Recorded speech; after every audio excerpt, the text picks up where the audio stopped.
Hello மக்களே, from அப்படின்ற ஒரு ஹாரர் சீரிஸ் தான் நம்ம சேனலில் பார்த்துட்டு இருக்கிறோம். அந்த வகையில் இது வரைக்கும் 8 எபிசோட் நம்ம சேனலில் அப்லோட் பண்ணியிருக்கோம்.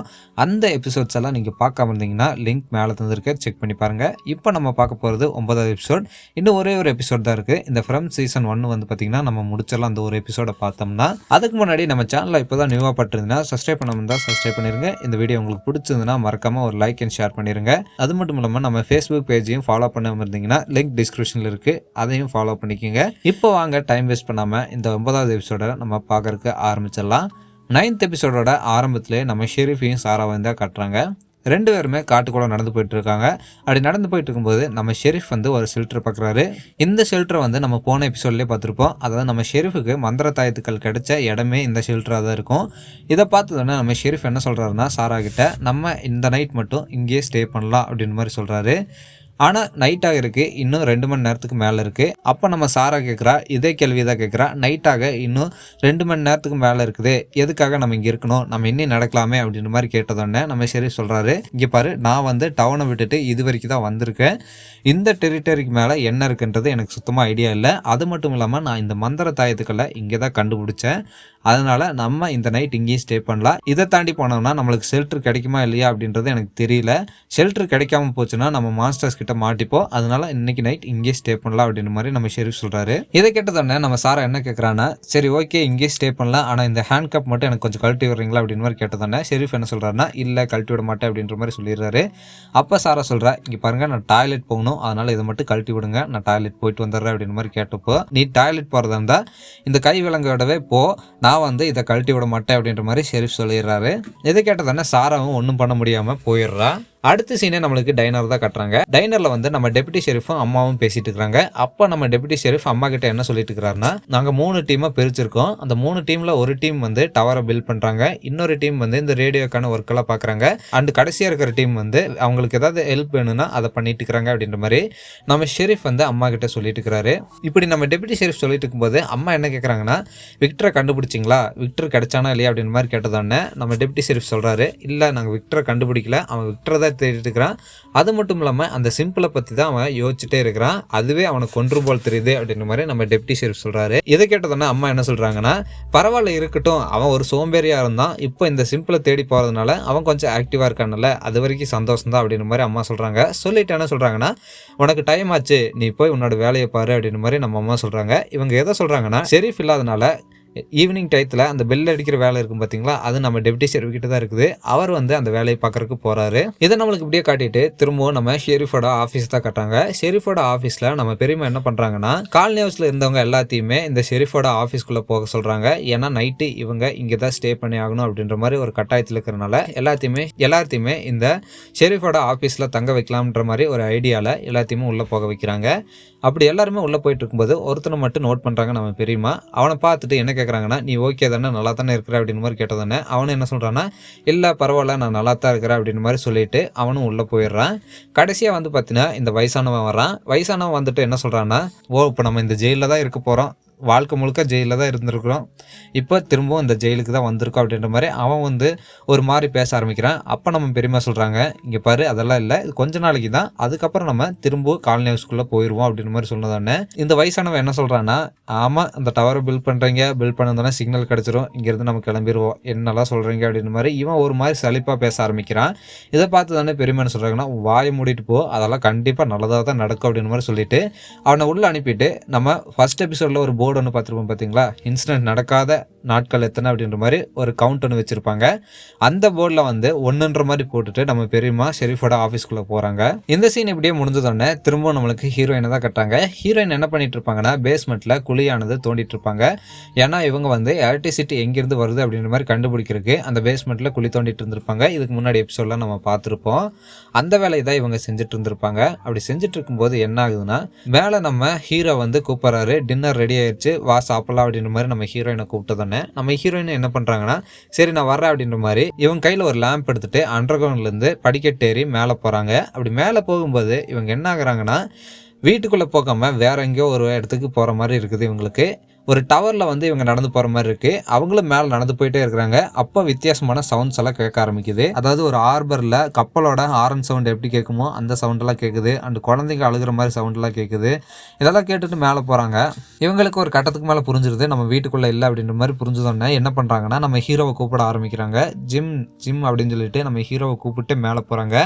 அப்போ கரெக்டாக மேலே யாரோ தொங்குற மாதிரி இருக்குது. இவங்களும் மேலே திரும்பி பார்க்குறாங்க. அங்கே பார்த்தீங்கன்னா நம்ம ஹீரோ தலைகீழாக தூங்கிட்டு இருப்பாரு. இதை பார்த்தோன்னே நம்ம ஹீரோயின் ஒரு நிமிஷம் ஷாக் ஆகி இவங்களுக்கு பாஸ்ட்டில் நடந்த விஷயங்கள் எல்லாம் திரும்பவும் ஞாபகம் வருது. இவங்க இந்த டவுனுக்கு வந்தது, ஆக்சிடென்ட் ஆனது, அந்த விஷயங்கள்லாம் இவங்களுக்கு திரும்பவும் ஞாபகம் வந்து கண்முழிச்சு பார்க்குறாங்க. இவங்க கண்டது ஒரு கனவாக இருக்கும். இதை நம்மளுக்கு இப்படியே காட்டிட்டு இந்த சீரீஸோட டைட்டிலை போட்டு இந்த எபிசோடானது அப்படியே ஆரம்பிக்குது. டைட்டில் முடிஞ்சதோடனே நம்மளுக்கு ஷெரீஃபோட ஆஃபீஸ் தான் கட்டுறாங்க. அங்கே எல்லாருமே சத்தம் போட்டுக்கிறாங்க. அப்போ நம்ம பெரியம்மா எந்திரிச்சு வந்து பார்க்குறாங்க. பாத்ரூமில் ஒரு நபர் தூக்கு போட்டு இறந்து கிடக்குறான். இவன் யாருன்றது நம்ம பார்த்துருப்போம். பெரியம்மா வந்து என்னாச்சு ஒரு மாதிரி இருக்குது அப்படின்ற மாதிரி கேட்டிருப்பாங்க. அவனும் நல்லா இருக்குது அப்படின்ற மாதிரி சொல்லிட்டு ஷெரீஃபோட ஆஃபீஸ்க்குள்ளே போயிருப்பான். அவன் வந்து இங்கே தூக்கிட்டு இறந்து கிடக்குறான். இவனோட பேர் தான் எரிக். அவன் வந்து அங்கே தூக்கிட்டு இறந்து கிடக்குறான். இதை வந்து நம்ம பெரியம்மா பார்க்குறாங்க. இதை அப்படியே கட் பண்ணி திரும்பவும் நம்மளுக்கு காலனி ஹவுஸ் தான் காட்டுறாங்க. காலனி ஹவுஸில் நம்ம ஹீரோ வந்து டவர் ரெடி பண்ணுறதுக்கான வேலைகளை பார்த்துட்டு இருக்கிறாரு. அப்போ நம்ம டெப்யூட்டி ஷெரீஃப் அங்கே வராரு. வந்ததோடனே நம்ம ஹீரோ அவர்கிட்ட போய் பேசுகிறாரு. இங்கே பாரு, எனக்கு இந்த மாதிரி டவர் ரெடி பண்ணுறதுக்கு இன்னும் கொஞ்சம் சப்ளைஸ் வேணும், மரமெல்லாம் வேணும், அதை வந்து அரேஞ்ச் பண்ணி தர முடியுமா அப்படின்ற மாதிரி நம்ம டெப்யூட்டி ஷெரீஃப் கிட்ட கேட்டதோடனே நம்ம டெப்யூட்டி ஷெரீஃபு சரி அப்படின்ற மாதிரி சொல்கிறாரு. அந்த சமயத்தில் நம்ம பெரியம்மா காலனி ஹவுஸ்க்கு வராங்க. அப்போ நம்ம பெரியம்மா கிட்ட டெப்யூட்டி ஷெரீஃப் என்ன சொல்கிறாருன்னா, இந்த மாதிரி எரிக்கிங்க அவன் வந்து சப்ளை டீமில் இருந்தானால அவன் எனக்கு வேணும் அப்படின்ற மாதிரி சொன்னதோடனே நம்ம பெரியம்மா என்ன சொல்கிறாங்கன்னா, அவன் வந்து இப்போ இல்லை அப்படின்ற மாதிரி சொல்லிட்டு அவங்க உள்ளே போயிடுறாங்க. இது நம்மளுக்கு இப்படியே காட்டிட்டு திரும்பவும் நம்மளுக்கு ஃபாரஸ்ட் தான் காட்டுறாங்க. ஃபாரஸ்ட்டில் நம்ம ஷெரீஃபும் சாராவும் 2 பேருமே நடந்து போயிட்டுருப்பாங்க. அப்போ நம்ம ஷெரீஃப் என்ன பண்ணுறாருன்னா மார்க் பண்ணிட்டு வர்றாரு. அதாவது இவங்க போகிற இடத்தையெல்லாம் வந்து மார்க் பண்ணிட்டு வர்றாரு மரத்தில். இப்படி மார்க் பண்ணிட்டு வந்தால் தான் இவங்க திரும்ப ரிட்டன் டவுனுக்கு போகிறதுக்கு ஹெல்ப்ஃபுல்லாக இருக்கும் அப்படின்ற மாதிரி சொல்லிட்டு மார்க் பண்ணிட்டு வருவார். மார்க் பண்ணிட்டு வரும்போது சாரா வந்து பேச ஆரம்பிக்கிறா. ஷெரீஃப், இந்த மாதிரி நம்ம போயிட்டுருக்குறோம், ஆனால் நம்ம ஒரு லூப்பில் இருந்தோம்னா நடந்து போன இடத்துக்கே திரும்பவும் நடந்து போயிட்டு இருந்தோம்னா, அதாவது எவ்வளோ தான் நடந்து போனாலும் திரும்ப ஒரே இடத்துல நடந்து போயிட்டு இருந்தோம்னா என்ன பண்ணுறது அப்படின்னு மாதிரி கேட்டதோடனே நம்ம ஷெரீஃப் என்ன சொல்கிறாருன்னா, இருக்கட்டும், ஆனால் எதாக இருந்தாலும் நம்ம ட்ரை பண்ணி பார்க்கலாம் அப்படின்னு மாதிரி ஷெரீஃப் சொல்கிறாரு. இதெல்லாம் கேட்டுட்டு ஷெரீஃப் என்ன கேட்குறாருன்னா, சரி ஓகே, உனக்கு வந்து பார்த்தீங்கன்னா அந்த வாய்ஸ் எல்லாம் கேட்குது அப்படின்ற மாதிரி சொன்னீங்கல்ல, அந்த வாய்ஸை பற்றி சொல்லு அப்படின்ற மாதிரி ஷெரீஃப் கேட்குறாரு. அப்போ சாரா வந்து இல்லை, அதை பற்றி பேசாதீங்க அப்படின்ற மாதிரி சொல்கிறா. அதுக்கு வந்து நம்ம ஷெரீஃப் என்ன சொல்கிறாருன்னா, இங்கே பாரு, உனக்கு கேட்குற வாய்ஸ் எல்லாம் என்ன ஏது அப்படின்ற மாதிரி சொன்னாதான் நம்ம 2 பேரும் சேர்ந்து ஒரு முடிவை எடுக்க முடியும். அதாவது ஒரே முடிவை எடுக்க முடியும், இல்லைன்னா தனித்தனியான முடிவுகள் இருக்கும். அது வந்து நம்ம ட்ராவலுக்கு செட் ஆகுது அப்படின்ற மாதிரி சொன்னதானே. அதுக்கு வந்து பார்த்தீங்கன்னா சாரா வந்து இல்லை, அதெல்லாம் என்னால் சொல்ல முடியாதுன்னு சொன்னதானே நம்ம ஷெரீஃப் கோவம் வந்துடுது. இங்கே பாரு, என்ன நினச்சிட்டு இருக்கிற உன் மனசில், அதாவது மக்களை கொல்ல சொன்னால் கொன்றுவியா அந்த வாய்ஸு, எதனால் இப்படி பண்ணிட்டு இருக்கிற அப்படின்ற மாதிரி நம்ம ஷெரீஃப் கோவத்தில் பேசுனதானே சாரா சொல்ல ஆரம்பிச்சிடுறா. அவளுக்கு வெறுப்பாகி, இங்கே பாருங்கள் 2 கார் வரும் அப்படின்ற மாதிரி அந்த வாய்ஸ் சொல்லிச்சு. அதே மாதிரி 2 கார் வந்தது. அதில் வந்து இத்தனை நபர்கள் வருவாங்கன்னு அப்படின்ற மாதிரி அந்த வாய்ஸ் சொல்லிச்சு. அதே மாதிரி இவ்வளோ பேர் வந்தாங்க. இந்த மாதிரி அந்த காருக்கு வந்து ஆக்சிடென்ட் ஆகும் அப்படின்ற மாதிரி சொல்லிச்சு. அதே மாதிரி அந்த ஆக்சிடென்ட்டும் ஆச்சு. இதெல்லாம் வந்து பார்த்தீங்கன்னா அந்த வாய்ஸ் சொல்லிச்சு. அதெல்லாம் உண்மையாகவே நடந்தது. இதுக்கு மேலே என்னால் சொல்ல முடியாது அப்படின்ற மாதிரி சொன்னதானே நம்ம ஷெரீஃப் கேட்குறாரு. இதுக்கு மேலே உன்னால் என்ன சொல்ல முடியாது, அதையும் வந்து சொல்லிடு, ஏன் எல்லாத்தையும் மறைச்சி வச்சுட்டு இருக்கிற அப்படின்ற மாதிரி ஷெரீஃப் கேட்டதானே நம்ம சாரா பொண்ணு சொல்ல ஆரம்பிக்கிறா. இங்கே பாருங்கள், அந்த வாய்ஸ் வந்து சொல்லிச்சு, இந்த மாதிரி மக்களை கொல்றதுக்கெல்லாம் சொல்லலை, இங்கேருந்து தப்பிச்சு போவோம். அப்படி தப்பிச்சு போகிறதுக்கு நான் சொல்கிறவங்கள நீ கொல்லலைன்னா உன்னோட பிரதரும் இங்கே இருக்கிற டவுனில் இருக்கிற மக்களும் எல்லாருமே இறந்து போயிடுவாங்க அப்படின்ற மாதிரி அந்த வாய்ஸ் சொல்லிச்சு. அதனால தான் நான் அதை பண்ணினேன், இல்லைன்னா நான் அதை பண்ணியிருக்க மாட்டேன். அந்த வாய்ஸ் சொன்ன மாதிரி என்னோட பிரதரும் இறந்து போயிட்டாரு அப்படின்ற மாதிரி சொல்லிட்டு இவ அழுக ஆரம்பிச்சிட்றா. அப்போ நம்ம ஷெரீஃப் வந்து ஆறுதல் படுத்துறாரு. ஆறுதல் படுத்திட்டு அவளோட ஹேண்ட் கப்பியும் எடுத்து விடுறாரு. அடுத்த சீனே நம்மளுக்கு ஹீரோயினை தான் கட்டுறாங்க. ஹீரோயின் என்ன பண்ணுறாங்கன்னா, ஜோலிக்கிட்டு இருந்த விக்டரோட திங்ஸ் எல்லாம் எடுத்து பார்த்துட்டு இருக்கிறாங்க. அதாவது விக்டர் வரைஞ்சி வச்ச அந்த டிராயிங்ஸ் எல்லாம் எடுத்து பார்த்துட்டு இருக்கும்போது அதில் நிறையா வரைஞ்சி வச்சுருக்கான் விக்டர்ஸ். அது எதுவுமே நம்ம ஹீரோயினுக்கு புரிய மாட்டேங்குது.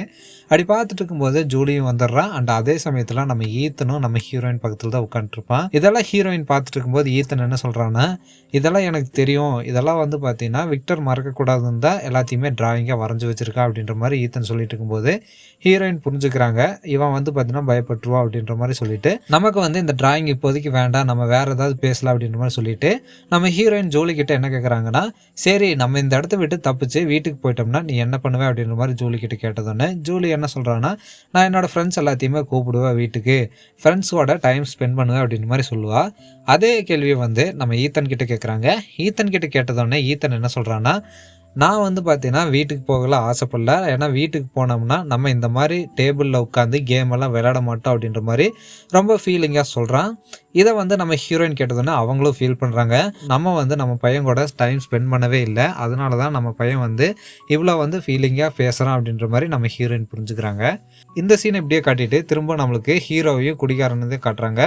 இவங்க 2 பேருமே காலனி ஹவுஸில் நிறைய பேட்டரிஸ் வச்சு அந்த பேட்டரிஸை பற்றி பேசிட்டு இருக்கிறாங்க. ஏன்னா இவங்க உருவாக்குற அந்த டவரில் இருக்கிற ரேடியோ வந்து வேலை செய்யணும்னா பேட்டரிஸ் வேணும், அதாவது எலக்ட்ரிசிட்டி வேணும். அந்த எலக்ட்ரிசிட்டிக்காக இவங்க என்ன பண்ணியிருப்பாங்கன்னா ரிப்பேர் ஆகி நின்ன காரில் இருந்த பேட்டரிஸ் எல்லாம் எடுத்து அதை வந்து கனெக்ட் பண்ணி அது மூலயமா வந்து இந்த ரேடியோவை ஒர்க் பண்ண வைக்கலாம் அப்படின்ற மாதிரி ஒரு பிளான் ஒன்று போட்டிருப்பாங்க. அப்படி போட்டிருக்கும் போது இந்த குடிகாரன் என்ன சொல்லிட்டு இருக்கிறான்னா ஹீரோ கிட்ட, இந்த பேட்டரிஸ் எல்லாம் எனக்கு பத்தவே பத்தாது, இன்னும் நிறைய பேட்டரிஸ் வேணும். ஏன்னா இந்த பேட்டரிஸ் எல்லாம் ஒரு 2 மணி நேரம் தான் சார்ஜ் நிற்கும். நம்ம வந்து பார்த்தீங்கன்னா இந்த ரேடியோவை வேலை செய்ய வைக்கணும்னா நிறைய பேட்டரிஸ் வேணும், இல்லைன்னா எலக்ட்ரிசிட்டி வேணும்.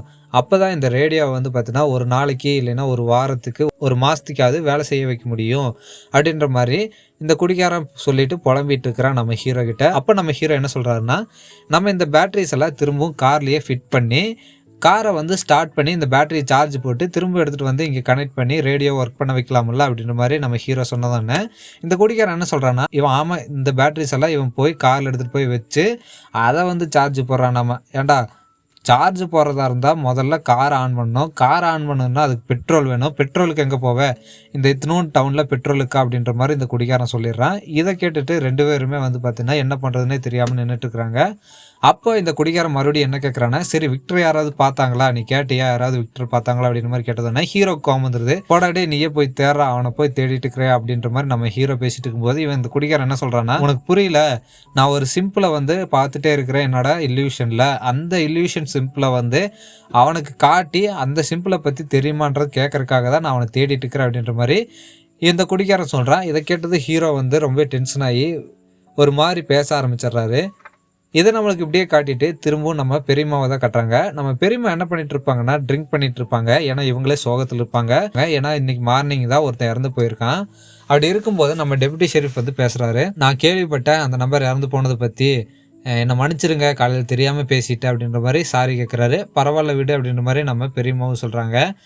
இப்படி கொஞ்சம் ஆறுதல் படுத்துகிற மாதிரி நம்ம பெரியம்மா கிட்ட இந்த டெப்யூட்டி ஷெரீஃப் பேசிகிட்டு இருக்கும்போது நம்ம பெரியம்மா புரிஞ்சுக்கிறாங்க. என்ன உன்னோட ஷெரீஃப் இல்லாதனால நீ வந்து ஆறுதல் சொல்லிட்டு இருக்கிறே அப்படின்னு மாதிரி புரிஞ்சுதானே. இல்லை நம்ம வந்து பார்த்தீங்கன்னா இந்த டவரை பில்ட் பண்ணிட்டு இருக்கிறோம், அது மட்டும் இல்லாமல் நீங்கள் இப்போ ரொம்பவே சோகத்தில் இருக்கிறீங்க. இப்படி சோகத்தில் இருந்தால் நம்மளால் எந்த ஒரு வேலையுமே செய்ய முடியாது. அது மட்டும் இல்லாமல் இந்த டவரை பில்ட் பண்ணுறதுக்கு நம்மளுக்கு மரமும் வேணும் அப்படின்ற மாதிரி இந்த ஷெரீஃப் யதார்த்தமாக பேசிகிட்டு இருக்கும்போது நம்ம பெரியம்மாக்கு கோவம் வந்துடுது. இப்போ என்ன உனக்கு மரம் தானே வேணும் அப்படின்ற மாதிரி இவங்க என்ன பண்ணுறாங்கன்னா ஒரு கோடாரி எடுத்துகிட்டு போய் காலனி ஹவுஸ் கீழே அந்த தரை இருக்கும் பார்த்தீங்களா, அந்த தரை வந்து மரத்தால் தான் போட்டிருப்பாங்க. அந்த தரையை வந்து பேத்து எடுக்கிறாங்க. இந்த மரம் உன்னை இதை வச்சு போய் அந்த டவரை பில்ட் பண்ண அப்படின்ற மாதிரி பேத்து எடுத்துட்டு இருக்கிறாங்க. அப்படி எடுத்துட்டு இருக்கும்போது நம்ம ஷெரீஃப் வந்து எவ்வளோ சமாதானப்படுத்துறாரு. இங்கே பாருங்க நான் தெரியாமல் சொல்லிட்டேன், கொஞ்சம் பொறுமையாக இருங்க அப்படின்ற மாதிரி சொன்னதானே. இவங்களும் ஓரளவுக்கு பொறுமையாக இருக்கிறாங்க. அழுதுகிட்டே வந்து அந்த இடத்த விட்டும் போயிடுறாங்க. திரும்பவும் நம்மளுக்கு ஷெரீஃபையும் சாராவையும் தான் கட்டுறாங்க. 2 பேருமே நடந்து போயிட்டு இருக்கிறாங்க பேசிட்டு. ஷெரீஃப் வந்து நம்ம சாராவோட ஹேண்ட் கப்பை ரிமூவ் பண்ணியிருப்பாரு. அவள் அந்த மாதிரி எமோஷ்னலாக பேசுனதுக்கப்புறம் இப்படி நடந்து போயிட்டு இருக்கும்போது நம்ம சாரா என்ன கேட்குறான்னா, ஷெரீஃபோட ஒய்ஃபை பற்றி பேச ஆரம்பிக்கிறா.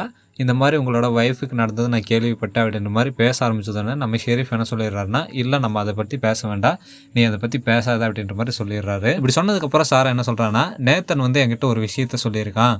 அதாவது நம்ம இருக்கிற இந்த இடமானது நம்ம எவ்வளோதான் வந்து பார்த்தீங்கன்னா கடினமாக முயற்சி பண்ணி இந்த இடத்த விட்டு தப்பிச்சு போகணும்னு நினச்சா இந்த டவுன் என்ன பண்ணுன்னா நம்மளை திரும்பவும் இந்த டவுனுக்கே கூட்டிகிட்டு வந்து விட்டுரும். அதாவது ஆப்போசிட்டில் புஷ் பண்ணி நம்மளை திரும்பவும் இந்த டவுனுக்கே கூட்டிகிட்டு வந்து விட்டுரும் அப்படின்ற மாதிரி நேத்தனுக்கு வந்து ஒரு கருத்து இருந்தது. இப்படி சொல்லிட்டு இருக்கும்போது 2 பேருமே நடந்து போயிட்டு இருக்கிறாங்க.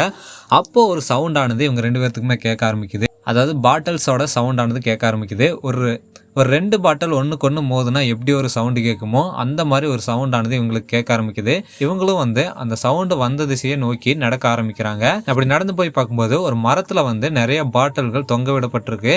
அந்த பாட்டிலுக்குள்ளே ஏதோ ஒரு பேப்பர் ஒன்று இருக்குது. இதை பார்த்தோன்னே ஷெரீஃப் என்ன பண்ணுறாருன்னா, அங்கே பார்த்து அந்த பாட்டிலில் ஏதோ ஒரு பேப்பர் இருக்குது, அதை வந்து நம்ம என்னன்றது பார்க்கலாம் அப்படின்ற மாதிரி ஒரு பாட்டிலை எடுக்க ட்ரை பண்ணுறாரு. அப்படி எடுக்க ட்ரை பண்ணும்போது நம்ம சாராவோட ஃபேஸ் ஆனது மாற ஆரம்பிக்குது. அதாவது நம்ம சாராவுக்கு வந்து திரும்பவும் அந்த வாய்ஸ் ஆனது கேட்க ஆரம்பிக்குது. அப்படியே அந்த வாய்ஸ் ஆனது நம்ம சாராக்கு கேட்க ஆரம்பிச்சதானே சாரா வந்து அங்கேயே மயக்கம் போட்டு விழுகிற மாதிரி நம்மளுக்கு காட்டுறாங்க. நம்ம டவுனை தான் கட்டுறாங்க. டவுனில் வந்து நம்ம டெப்டி ஷெரீஃப் அவரோட வேலையை பார்க்குறாரு. ஏன்னா இன்னும் கொஞ்ச நேரத்தில் வந்து இருட்ட ஆரம்பிச்சிடும். அதனால இவர் என்ன பண்ணுறாருன்னா ஒரு பெல் எடுத்துகிட்டு எல்லாத்தையுமே உள்ளே போங்க அப்படின்ற மாதிரி ஷெரீஃப் பண்ணுற வேலையை இவர் இப்போ பண்ணிட்டு இருக்கிறாரு. இது நம்மளுக்கு இப்படியே காட்டிட்டு என்ன காட்டுறாங்கன்னா நம்ம ஹீரோவை தான் காட்டுறாங்க. ஹீரோ என்ன பண்ணியிருப்பாருன்னா வீட்டுக்கு வந்திருப்பாரு. வீட்டுக்கு வந்துட்டு ஹீரோயினையும் பசங்களையும் தேடுறாரு. அப்படி தேடி பார்க்கும்போது ஜூலி என்ன பண்ணுறான்னா பேஸ்மெண்ட்லேருந்து மண் எடுத்துகிட்டு வந்து போட்டுக்கிறா. நம்ம ஹீரோவும் வந்து பார்த்தீங்கன்னா அந்த பேஸ்மெண்ட்டுக்கு போகிறாரு. பேஸ்மெண்ட்டுக்கு போய் பார்க்கும்போது ஹீரோயின் வந்து குழியை தோண்டிட்டு இருப்பாங்க. அப்படி தோண்டிட்டு இருக்கிறது நம்மளுக்கு காட்டிட்டு திரும்பவும் காட்டுக்குள்ளே காட்டுறாங்க. காட்டுக்குள்ளே நம்ம ஷெரீஃப் என்ன பண்ணியிருப்பாருன்னா அந்த மரத்துக்கிட்டேயே ஒரு டென்ட்டை போட்டு டென்ட்டில் வந்து அந்த மந்திர தாயத்துக்களை கட்டி தொங்க விட்டுட்டு நம்ம சாராவை படுக்க வச்சிருப்பாரு அந்த டென்ட்டுக்குள்ளே. சாரா வந்து கண்ணு முழிக்கிறா. கண்ணு முழிச்சதோடனே கேட்குறா எனக்கு என்னாச்சு அப்படின்ற மாதிரி கேட்டதோடனே ஷெரீஃப் சொல்கிறாரு இந்த மாதிரி நீ வந்து அங்கேயே மயங்கிட்ட, அதனால டென்ட்டை வந்து நான் இங்கேயே போட்டேன் அப்படின்ற மாதிரி ஷெரீஃப் சொல்கிறாரு. சொன்னதுக்கப்புறம் சாரா வந்து சொல்ல ஆரம்பிக்கிறா. இந்த டைம் கேட்ட வாய்ஸ் ஆனது ரொம்பவே டிஃப்ரெண்ட்டாக இருந்தது. அதுவும் ஒரு பொண்ணோட வாய்ஸ் தான் கேட்டது. அந்த வாய்ஸ் வந்து ஒரு மாதிரி டிஃப்ரெண்ட்டாக இருந்தது. அந்த வாய்ஸ் என்ன சொல்லுச்சுன்னா நம்ம திரும்ப போகிறது தான் நல்லது அப்படின்ற மாதிரி அந்த வாய்ஸ் சொல்லுச்சு. அது மட்டும் இல்லாமல் அந்த வாய்ஸ் என்ன சொல்லுச்சுன்னா மான்ஸ்டர்ஸ் விடவே ரொம்பவே மோசமான நிறையா விஷயங்கள் வந்து இந்த காட்டுக்குள்ளே இருக்குது, அதனால திரும்ப போகிறது தான் நல்லது அப்படின்ற மாதிரி திரும்ப திரும்ப சொல்லிட்டு இருந்தது. Tell mister fish and love அப்படின்ற இந்த வேர்டையே திரும்ப திரும்ப சொல்லுச்சு அப்படின்ற மாதிரி சாரா சொன்னதோடனே, அதாவது இந்த ஒரு சென்டென்ஸை சாரா சொன்னதோடனே நம்ம ஷெரீஃபோட ஃபேஸ் ஆனது அப்படியே மாறுது. நம்ம ஷெரீஃபோட ஃபேஸ் ஆனது மாறுந்து நம்மளுக்கு காட்டிட்டு இப்படி நம்ம ஷெரீஃபோட ஃபேஸ் ஆனது மாறுனதுக்கப்புறம் இந்த மாதிரி ஒரு சவுண்ட் ஒன்று டென்ட்டுக்கு வெளியே கேட்குது. இந்த சவுண்டு கேட்டதோடனே டென்ட்டை யாரோ இழுக்கிற மாதிரி நம்மளுக்கு காட்டுறாங்க. இழுக்கும்போது இவங்க ரெண்டு பேருமே ரொம்பவே சிரமப்படுறாங்க உட்கார்றதுக்கு. ஏன்னா டென்ட்டை யாரோ இழுத்துட்டு போகிறாங்க. இதை நம்மளுக்கு இப்படியே காட்டிட்டு திரும்பவும் நம்மளுக்கு ஹீரோயின் தான் காட்டுறாங்க. ஹீரோயின் வந்து அந்த குழியை தோண்டிட்டு இருப்பாங்க. இப்படி தோண்டிட்டு இருக்கும்போது ஹீரோயினுக்கு வந்து ஒரு சவுண்டானது கேட்க ஆரம்பிக்குது. அதாவது ஒரு மென்டல் சவுண்டானது கேட்க ஆரம்பிக்குது. இந்த சவுண்டை பார்த்துட்டு ஹீரோயின் என்ன சொல்கிறாங்கன்னா நம்ம கண்டுபிடிச்சிட்டோம் போல தெரியுது அப்படின்ற மாதிரி ஹீரோயின் சொல்கிறாங்க. இதை நம்மளுக்கு இப்படியே காட்டிட்டு திரும்பவும் நம்மளுக்கு அந்த ஃபாரஸ்ட்டுக்குள்ளே நம்ம ஷெரீஃப் தான் காட்டுறாங்க. அந்த டென்ட்டை வந்து யாரோ ஒருத்தர் இழுத்துட்டு போற மாதிரியே நம்மளுக்கு காட்டுறாங்க. இப்படி இழுத்துட்டு போற டென்ட் வந்து ஒரு இடத்துல நிக்குது. நின்னதோடனே என்ன ஆகுதுன்னா இந்த டென்ட் மேல ஒரு லைட் வெளிச்சமானது படுது. அந்த லைட் வெளிச்சம் பட்டதோடனே இந்த மாதிரி ஒரு சவுண்ட் கேட்குது. நம்ம ஹீரோனோட கனவுல ஒரு சவுண்டு கேட்டிருக்கும் பாத்தீங்களா, கப்பலோட ஹாரன் சவுண்டு கேட்டிருக்குன்னு நான் சொல்லியிருப்பேன் இதுக்கு முன்னாடியே. அதே சவுண்டு இவங்களுக்கு மறுபடியும் கேட்க ஆரம்பிக்குது. ஒரு கப்பலோட ஹாரன் சவுண்டு வந்து இவங்களுக்கு கேட்க ஆரம்பிக்குது. இப்படி கேட்கறத வந்து நம்மளுக்கு காட்டிட்டு இந்த எபிசோட வந்து அப்படியே முடிச்சிருக்காங்க.